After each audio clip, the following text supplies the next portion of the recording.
Salut, soyez les bienvenus sur Quad Studio, ça fait un bail que j'ai rien fait. Aujourd'hui, on va parler un peu du son de basse.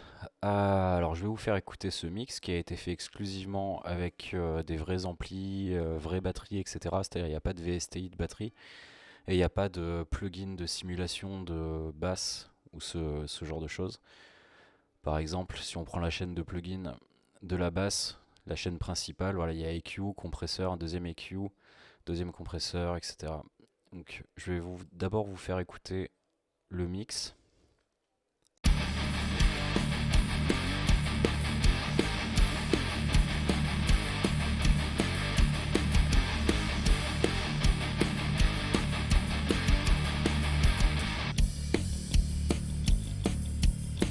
Donc là c'est juste basse batterie.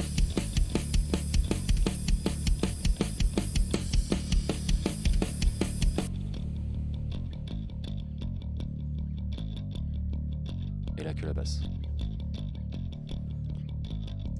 Alors qu'est-ce qu'on a en fait pour la basse? Donc il y a un traitement qui est quand même assez lourd. Dans ce mix, il y a une architecture de mix qui repose d'abord sur le fait de nettoyer les pistes et d'extraire et d'augmenter ce que l'on souhaite augmenter. Donc il y a d'abord une phase de nettoyage et ensuite il y a une phase de coloration. Et ça, c'est à peu près le cas pour toutes les pistes, à l'exception probablement des guitares qui ont eu un traitement plus léger. D'ailleurs, pour ça, je tiens énormément à remercier un ami de mon batteur qui s'appelle Pierre-Emmanuel, qui m'a donné des conseils dans une vidéo et ça m'a fait beaucoup grandir. Donc, merci beaucoup, mec. Donc, pour la basse, en fait, ce que j'ai fait, c'est que il y a la basse, elle est traitée sur un ensemble de 4 chaînes.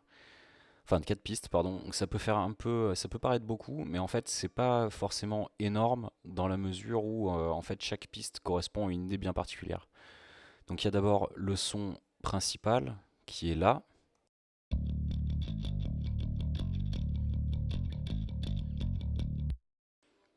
Il y a un deuxième son, un son secondaire qui est ici.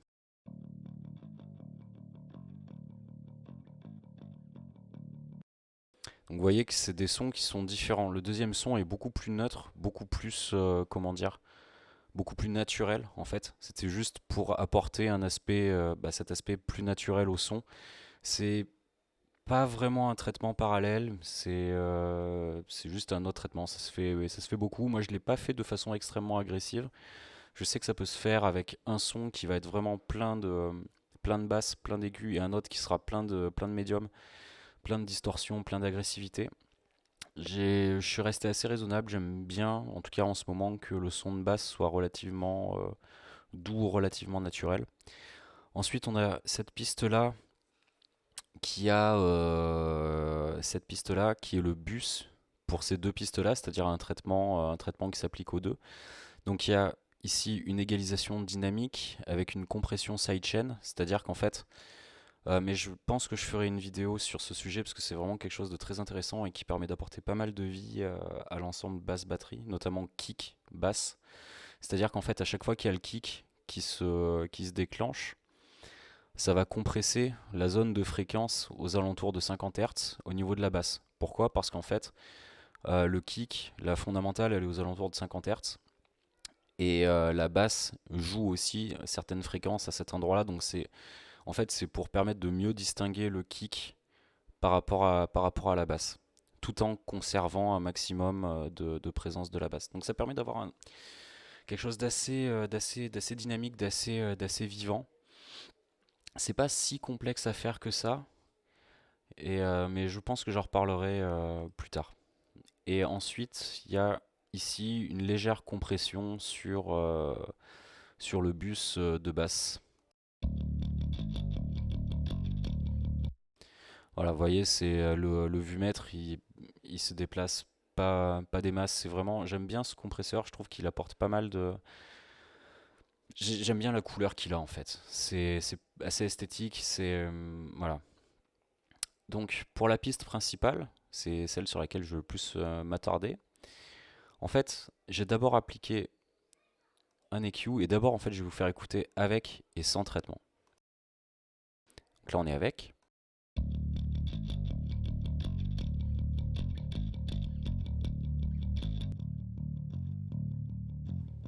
Là on est sans.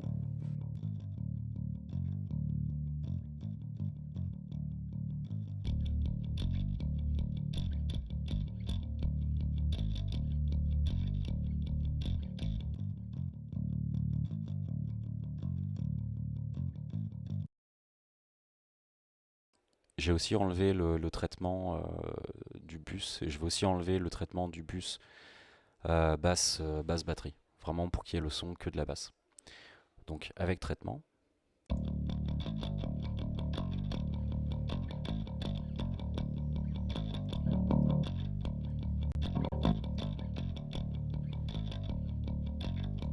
sans traitement.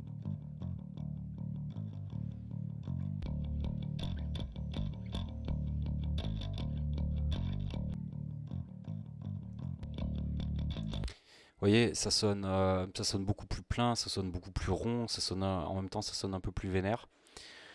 Donc on va voir ce que j'ai fait pour avoir ce son-là. Donc en premier lieu, j'ai appliqué une égalisation avec Rea EQ, le plugin natif de Reaper. Donc il y a d'abord un passe haut à 73 Hz, sachant que c'est pas parce qu'il a 73 Hz que toutes les fréquences en dessous vont être coupées. C'est juste qu'elles vont être diminuées. Ça me permet de récupérer je vous parlais de l'équilibre entre le kick et la basse tout à l'heure. En fait, ça me permet de récupérer de l'espace et d'apporter de la clarté. En fait, c'est vraiment un élément qui est très très important. C'est que pour, euh, pour qu'un son sonne bien, en fait, il faut que ça soit clair. Et pour que ce soit clair, le mieux, c'est que le signal soit propre. Donc ça, le fait de mettre un passe haut, généralement, c'est un élément qui permet d'enlever de la boue, qui permet d'avoir justement de gagner en netteté dans le son. Ensuite, on a une bande d'égalisation aux alentours de 400 Hz, donc qui est, on va dire, dans bas médium, qui permet d'accentuer donc ces fréquences-là. Et attendez, je vais juste... voilà. Allez, là, il y a plein de résonances qu'on veut pas forcément.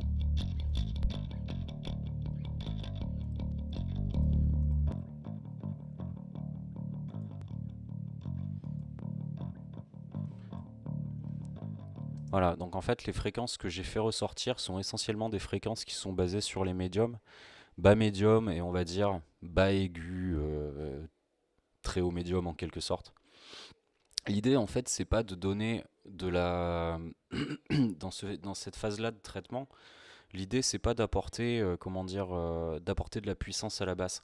C'est juste de lui apporter principalement de la clarté et en quelque sorte de la propreté. Mais on n'est pas vraiment dans une phase dans laquelle on va chercher à avoir une basse surpuissante, ce genre de choses. D'abord, en fait, je préfère avoir un signal propre. Euh, Ensuite, on a une première compression avec ReaComp. Donc à ce niveau-là, en fait, le but, c'est à cet endroit-là, c'est comment dire, c'est forcément de limiter la plage dynamique de la basse, c'est-à-dire de limiter l'amplitude du jeu. Donc je laisse quand même passer un petit peu d'attaque. J'ai pas, parce que je préfère garder quand même une dose de transitoire pour garder du punch. J'ai mis un release qui est rapide. Comme ça permet au compresseur d'arrêter assez rapidement de me compresser le signal et donc de pas me créer un sustain énorme. Encore une fois, là, c'est pas le but. Le but, c'est plus de lisser le signal. C'est plus de faire du correctif en fait. Et vous voyez, par exemple, j'augmente pas le volume après la compression.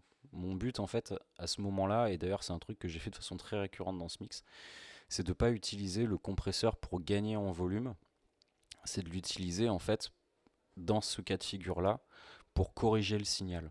Et ensuite, une fois qu'il sera corrigé, je m'autoriserai à le colorer avec d'autres plugins. Voilà. Donc là on est... Vous voyez, Dom, dom, dom, dom, dom.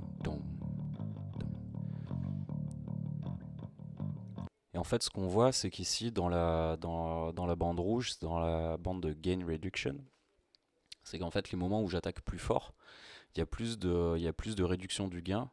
Pourquoi? Parce que, comme je vous ai dit, le but, en fait, c'est juste de lisser un peu la plage dynamique.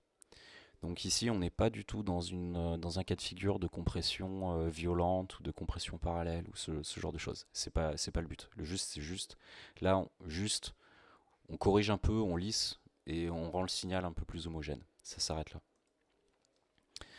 Le troisième plugin, il vient de chez Analog Obsession.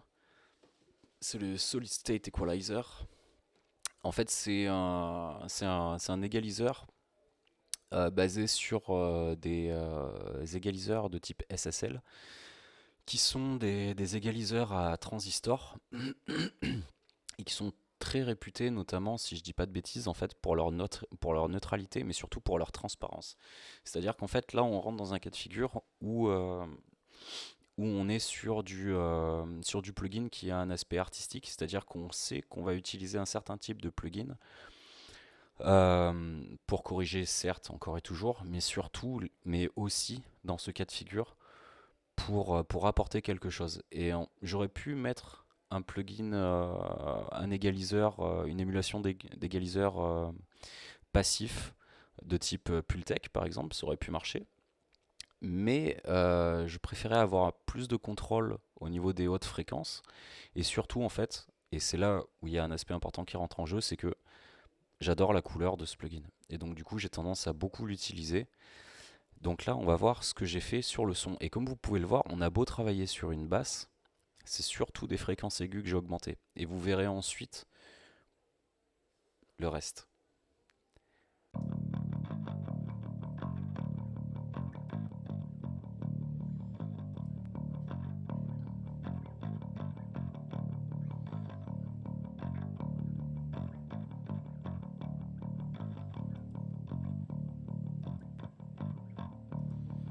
Vous voyez, là, le son, il a beaucoup moins de bout. Et il est presque trop clair, en fait. Là, on a vraiment un son qui est devenu clair, qui est devenu, on va dire, très lisible. Et c'était le but que je recherchais. C'est-à-dire que je souhaitais pas avoir un son vraiment, entre guillemets, muddy, c'est-à-dire plein de boue en quelque sorte. Je voulais avoir quelque chose de très clair. Une fois que j'ai fait ça, je l'ai encore compressé, mais cette fois-ci avec Yalla d'Analog Obsession toujours. Analog Obsession, c'est un éditeur de plugins que j'apprécie énormément. Pour moi, ce sont des très très bons plugins. Et en plus, ils sont accessibles gratuitement. Euh, donc il y a là, en fait, si je dis pas de bêtises, c'est une émulation de compresseur à lampe. J'ai fait des vidéos sur les différents types de compresseurs, si ma mémoire est bonne. Euh, Par rapport aux compresseurs, ce qu'il faut savoir, c'est qu'en fait, donc, il y a quatre types de compresseurs. Il y a à lampe, il y a optique, il y a les VCA et il y a FET. Et en fait, ces quatre grandes familles de compresseurs vont tous vous compresser le signal, mais par contre, l'aspect qui est important, c'est qu'ils vont tous aussi vous donner une coloration différente. Et en fait, c'est là où vraiment la compression devient quelque chose d'intéressant. C'est qu'en fait, en fonction du compresseur que vous allez mettre sur, sur une piste, vous obtiendrez un effet différent. Par exemple, pour le bus de batterie, j'ai utilisé dBcomp, pardon, toujours d'Analog Obsession, qui est, je crois que c'est une émulation basée sur des compresseurs DBX. Je suis pas sûr, il me semble. Et donc ça permet d'avoir une couleur. En fait, ce compresseur-là, dBcomp, a une compression qui est différente, à la fois en termes de couleur, mais aussi je sais pas comment expliquer ça facilement, en termes de rendu, qui est différent. C'est-à-dire que dBcomp me permet vraiment d'avoir une transparence. Yalla va avoir un peu plus de coloration en même temps qui me permet d'avoir un contrôle sur le release. Euh, J'aurais bien aimé avoir un contrôle de l'attaque aussi, mais bon, j'aime bien la couleur de ce compresseur, donc c'est celui-là que j'ai utilisé. Donc j'ai favorisé un compresseur à lampe. Pour la basse, on peut aussi opter pour un compresseur optique. C'est quelque chose qui est assez connu. Euh, Chacun ses goûts. Moi, je sais que Voilà, chez Analog Obsession, il y a Lala qui est une émulation de LA2A, compresseur optique extrêmement réputé. Je préfère Yalla. Après, voilà, c'est chacun ses goûts. Moi, j'ai une préférence pour celui-là.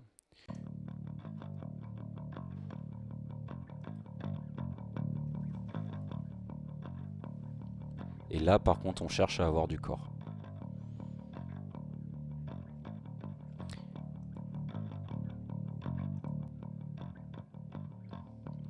Voilà, là en fait, l'aspect qui est intéressant par rapport à l'usage de ce compresseur, c'est que j'ai mis un release qui est relativement lent. Et en fait, quand on met un release qui est relativement lent, ce qui se passe, c'est qu'on gagne énormément de sustain, parce que le compresseur va mettre beaucoup de temps avant d'arrêter de compresser. Donc du coup, ça va, comment dire, c'est comme si ça allait un peu gonfler la fin du signal après que le compresseur est compressé. Je sais pas si c'est très clair. Mais en gros, vous allez gagner du sustain avec un release qui est lent. La compression est forte.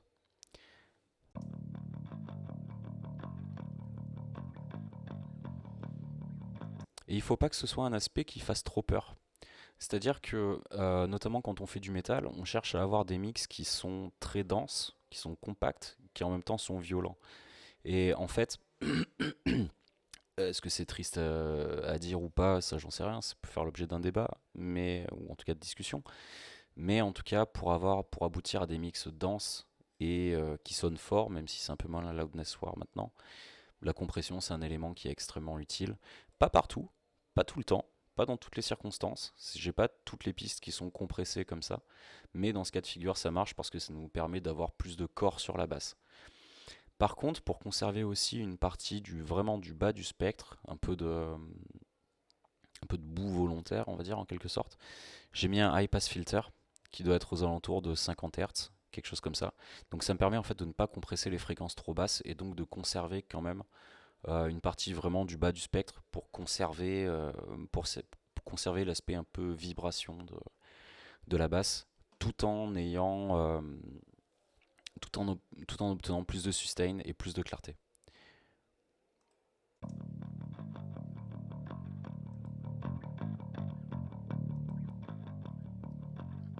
Il ne faut pas que ça vous inquiète si votre son sonne moins fort d'ailleurs après compression.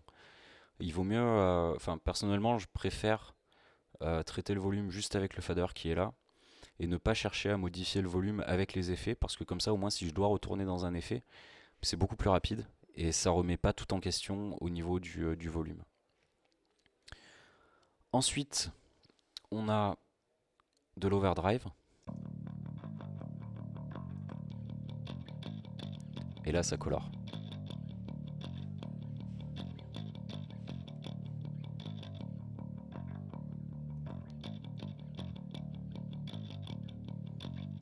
Alors, pour ce traitement-là, pardon, j'aurais pu le faire avec un...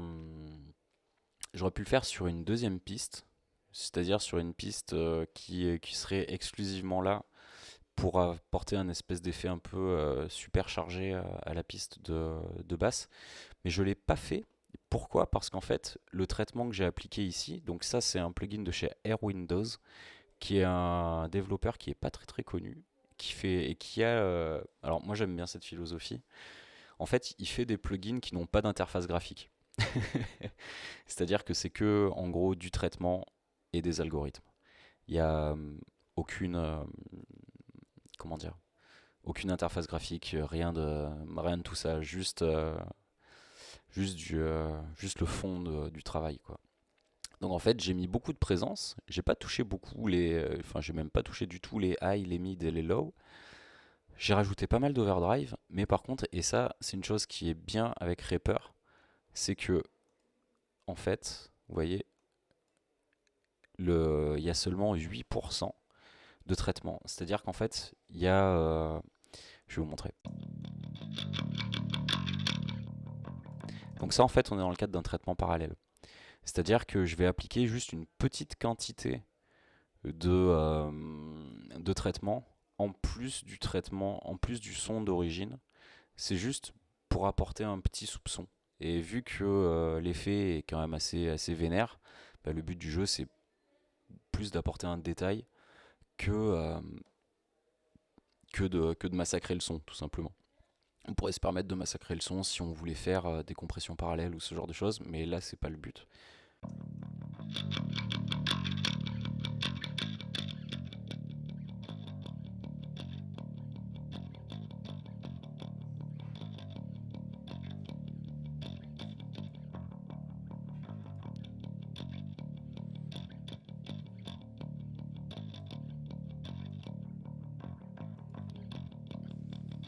Voilà, là je l'ai remis à 8%. Vous voyez, juste 8%, c'est juste histoire d'apporter un peu plus de côté énervé.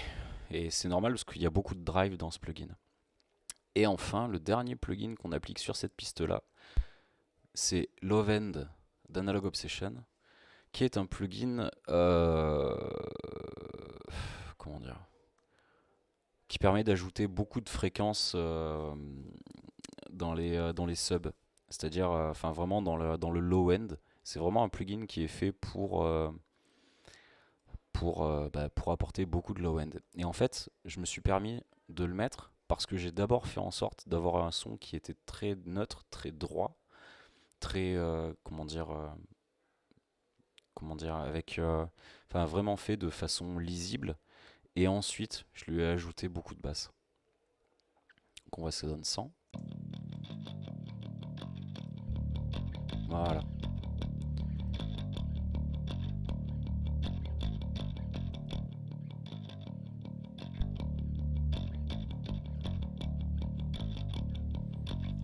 Et en fait, faut pas avoir trop peur, je pense, de faire ce genre de move, dans la mesure où, vu que vous avez déjà une base propre, vous pouvez vous permettre de faire des ajouts sans que ça complique trop les choses, parce que vous avez déjà enlevé ce qui vous ennuie. Le problème, c'est si en fait on essaie, à mes yeux, de faire des ajouts sans d'abord avoir corrigé ce qui va pas dans un mix. Alors, en fait, la philosophie que j'ai appliquée là pour ce plugin, je vais vous montrer rapidement, ça correspond à ce qu'on trouve déjà dans les égaliseurs de type Pultec. C'est-à-dire qu'il y a une technique qui est assez connue qui consiste à booster, je ne vais pas mettre de son en même temps, c'est juste pour vous montrer la technique, qui consiste à booster une fréquence bien spécifique, admettons 100 Hz pour X ou Y raison, mais en même temps, vous allez atténuer cette fréquence. Et en fait, cette technique-là, elle permet de considérablement resserrer le low end, c'est-à-dire d'avoir des basses fréquences qui sonneront beaucoup plus tight, moins boueuses probablement, mais en tout cas toujours présentes. Peut-être que ça fonctionne. Enfin, c'est pas du tout une compression dans la mesure où c'est de l'égalisation, mais d'une certaine manière, on retrouve un petit peu ce type d'idée. Et en gros, c'est un peu ce genre d'inspiration que j'ai quand je fais un move qui consiste à retirer pas mal de basses fréquences pour les rajouter derrière une fois que la piste est propre. Et ensuite, alors la deuxième piste,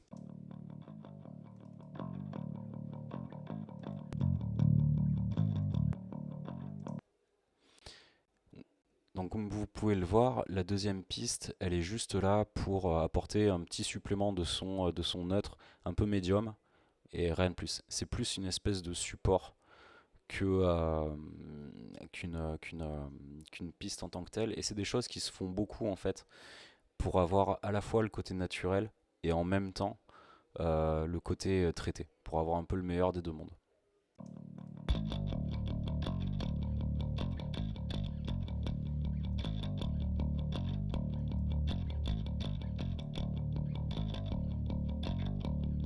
Vous voyez, en fait, le but c'est de faire ressortir un peu le glong-glong de la basse. Et en fait, pour ça, voilà, typiquement, en fait, on n'est plus vraiment sur des fréquences de travail caractéristiques d'une basse, dans la mesure où là, j'ai carrément coupé à quasiment 275 Hz. Cette bande, elle sert à rien. Et ensuite, j'ai fait un boost aux alentours de 1000 Hz. Pourquoi? Parce qu'en fait, aux alentours des 1000 Hz, et après, bon, j'ai fait un cut à moins de 3000 Hz. Et en fait, si j'ai fait un boost à cet endroit-là, c'est parce que au niveau des 1000 Hz, c'est pas forcément les fréquences les plus belles en tant que telles à, euh, à écouter, mais par contre, c'est des fréquences qui sont vraiment utiles dans un mix. c'est des fréquences dans lesquelles il y a de l'énergie et en fait, c'est important de les avoir. Donc après, c'est pas partout, tout le temps et dans toutes les circonstances, mais par contre, c'est des fréquences qui peuvent apporter une certaine énergie et c'est une bonne chose de savoir les gérer. Et ensuite, on a voilà, donc une deuxième compression, moins violente celle-là, avec un release, je pense. Ouais, voilà. Là, on est sur un release rapide.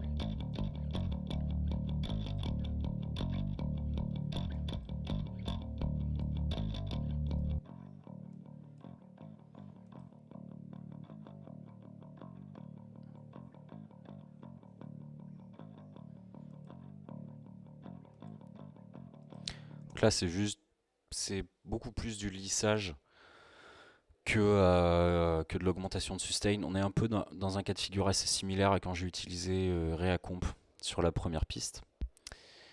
Et ensuite, on a donc un traitement avec la compression sidechain, mais qui je pense fera l'objet d'une vidéo, parce que c'est vraiment une technique intéressante. Ici, voilà, on a encore une compression, mais celle-là, voilà, c'est encore une fois assez rapide. Le but, c'est plus de lisser, d'attaquer un peu les transitoires. Voilà. Et ensuite, mais ça c'est pareil, j'aborderai plus dans une autre vidéo.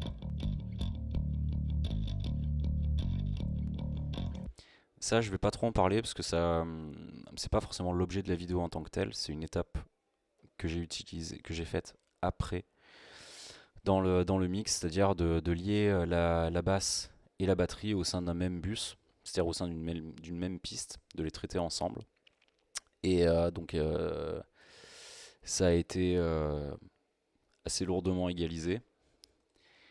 Et ensuite j'ai mis un limiteur pour éviter de taper le 0 dB, mais je sais même plus si je le tape dans tous les cas. Mais en tout cas, des fois, par sécurité, ça peut aider. D'ailleurs, je vais vérifier. Est-ce que je le tape le 0 dB?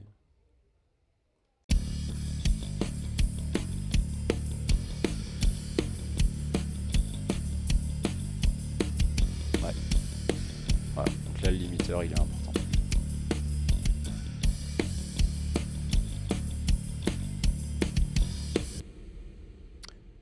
Voilà. Donc c'est tout pour cette vidéo. J'en ferai d'autres sur ce mix parce je pense qu'il y a beaucoup de choses qui peuvent être intéressantes à analyser dedans, notamment enfin, pour tout ce qui concerne les techniques de travail. Moi, j'ai pris beaucoup de plaisir à travailler ce mix-là, ainsi que le mastering. Donc, je ferai d'autres vidéos là-dessus. Encore une fois, je tiens à remercier Pierre-Emmanuel pour les techniques qu'il m'a apprises. Merci beaucoup, mec. Et bah, je vous dis à bientôt. N'hésitez pas à me dire dans les commentaires si vous avez des choses qui vous intéressent ou quoi, et à vous abonner aussi. À bientôt. Au revoir.